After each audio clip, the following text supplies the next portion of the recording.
14वां सर्ग। महाराज दशरथ के द्वारा अश्वमेघ यज्ञ का सांगोपांग अनुष्ठान। इधर वर्ष पूरा होने पर यज्ञ संबंधी अश्व भूमंडल में भ्रमण करके लौट आया। फिर सरयू नदी के उत्तर तट पर राजा का यज्ञ आरंभ हुआ। महामनस्वी राजा दशरथ के उस अश्वमेघ नामक महायज्ञ में ऋष्यशृंग को आगे करके श्रेष्ठ ब्राह्मण यश संबंधी कर्म करने लगे। यज्ञ कराने वाले सभी ब्राह्मण वेदों के पारंगत विद्वान थे, अतः वे न्याय तथा विधि के अनुसार सब कर्मों का उचित रीति से संपादन करते थे और शास्त्र के अनुसार किस क्रम से किस समय कौन सी क्रिया करनी चाहिए इसको स्मरण रखते हुए प्रत्येक कर्म में प्रवृत्त होते थे। ब्राह्मणों ने प्रवर्ण यानी अश्वमेघ के अंगभूत कर्म विशेष का शास्त्र, विधि, मीमांसा और कल्पसूत्र के अनुसार संपादन करके उपलद नामक इष्टि विशेष का भी शास्त्र के अनुसार ही अनुष्ठान किया।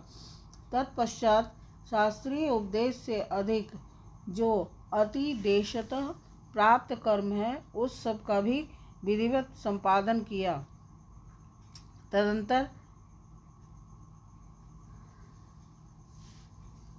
ततत कर्मों से अंगभूत देवताओं का पूजन करके हर्ष में भरे हुए उन सभी मुनिवरों ने विधि पूर्वक प्रातः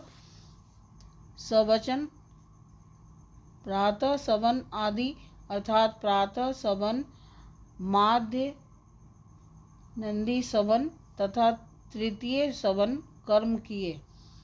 इंद्र देवता को विधि पूर्वक हविष्य का भाग अर्पित किया गया। पाप निवर्तक राजा सोम का रस निकाला गया। फिर क्रमशः माधिन्य सवन का कार्य प्रारंभ हुआ। तत्पश्चात उन श्रेष्ठ ब्राह्मणों ने सास से देखभाल कर मनस्वी राजा दशरथ के तृतीय सवन कर्म का विधिवत संपादन किया। ऋष्यशृंग आदि महर्षियों ने वहां अभ्यास काल में सीखे गए अक्षरों से युक्त स्वर और वर्ण से संपन्न मंत्रों द्वारा इंद्र आदि श्रेष्ठ देवताओं का आवाहन किया। मधुर एवं मनोरम समगान के लय में गाए हुए आवाहन मंत्रों द्वारा देवताओं का आवाहन करके होताओं ने उन्हें उनके योग्य हविष्य के भाग समर्पित किए। उस यज्ञ में कोई अयोग अथवा विपरीत आहुति नहीं पड़ी, कहीं कोई भूल नहीं हुई, अनजान में भी कोई कर्म छूटने नहीं पाया, क्योंकि वहाँ सारा कर्म मंत्रोच्चारण पूर्वक संपन्न होता दिखाई देता था। महर्षियों ने सब कर्म क्षेम युक्त एवं निर्विघ्न परिपूर्ण किए।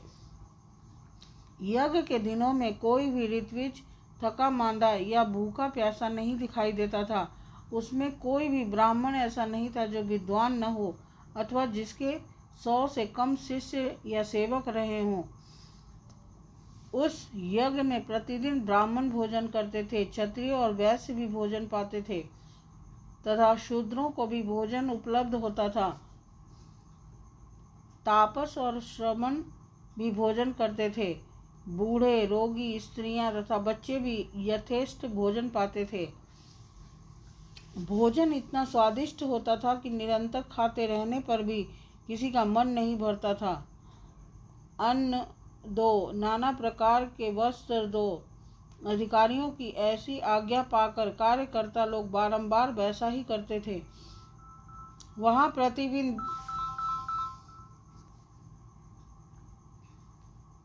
विधिवत पके हुए अन्न के बहुत से पर्वतों जैसे ढेर दिखाई देते थे।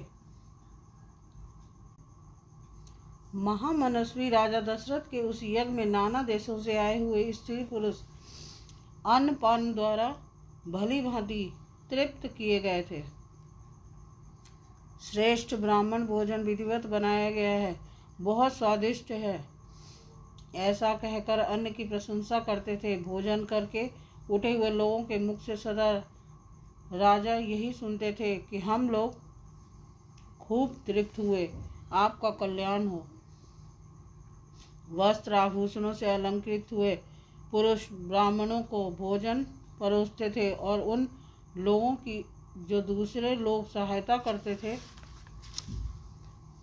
उन्होंने भी विद्वान मणिमय कुंडल धारण कर रखे थे, विशुद्ध मणिमय कुंडल धारण कर रखे थे। एक सवन समाप्त करके दूसरे सवन के आरंभ होने से पूर्व जो अवकाश मिलता था उसमें उत्तम वक्ता और ब्राह्मण तथा एक दूसरे को जीतने की इच्छा से बहुतेरे युक्तिवाद उपस्थित करते हुए साथ साथ करते थे। उस यज्ञ में नियुक्त हुए कर्म कुशल ब्राह्मण प्रतिदिन शास्त्र के अनुसार सब कार्यों का संपादन करते थे। राजा के उस यज्ञ में कोई भी सदस्य ऐसा नहीं था जो व्याकरण आदि छहों अंगों का ज्ञाता न हो, जिसने ब्रह्मचर्य व्रत का पालन न किया हो तथा जो बहुश्रुत न हो। वहाँ कोई ऐसा द्विज नहीं था जो वाद विवाद में कुशल न हो। जब यूप खड़ा करने का समय आया तब बेल की लकड़ी के 6 यूप गाड़े गए, उतने ही खैर के यूप खड़े किए गए तथा पलाश के भी उतने ही यूप थे जो बिल्व निर्मित यूपों के साथ खड़े किए गए थे। बहेड़े के वृक्ष का एक यूप अश्वमेघ यज्ञ के लिए विहित है। देवदारू के बने हुए यूप का भी विधान है, परंतु उसकी संख्या न 1 है न 6। देवदारू के 2 ही यूप विहित हैं। दोनों बाहें फैला देने पर जितनी दूरी होती है उतनी ही दूर पर वे दोनों स्थापित किए गए थे। यज्ञ कुशल शास्त्रज्ञ ब्राह्मणों ने ही इन सब यूपों का निर्माण कराया था। उस यज्ञ की शोभा बढ़ाने के लिए उन सब में सोना जड़ा गया था। पूर्वोक्त 21 यूप 21 अरत्नी यानी कि 504 अंगुल ऊंचे बनाए गए थे।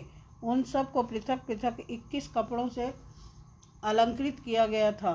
कारीगरों द्वारा अच्छी तरह बनाए गए वे सभी सुदृढ़ यूप विधि पूर्वक स्थापित किए गए थे। वे सब के सब 8 कोणों से सुशोभित थे। उनकी आकृति सुंदर एवं चिकनी थी। उन्हें वस्त्रों से ढक दिया गया था और पुष्प चंदन से उनकी पूजा की गई थी। जैसे आकाश में तेजस्वी सप्त ऋषियों की शोभा होती है, उसी प्रकार यज्ञ मंडप में वे दीप्तिमान यूप सुशोभित होते थे। सूत्र ग्रंथों में बताए अनुसार ठीक माप से ईंटें तैयार कराई गई थी। उन ईंटों के द्वारा यज्ञ संबंधी शिल्पी कर्म में कुशल ब्राह्मणों ने अग्नि का चयन किया था। राज सिंह महाराज दशरथ के यज्ञ में चयन द्वारा संपादित अग्नि की कर्म कांड कुशल ब्राह्मणों द्वारा शास्त्र विधि के अनुसार स्थापना की गई।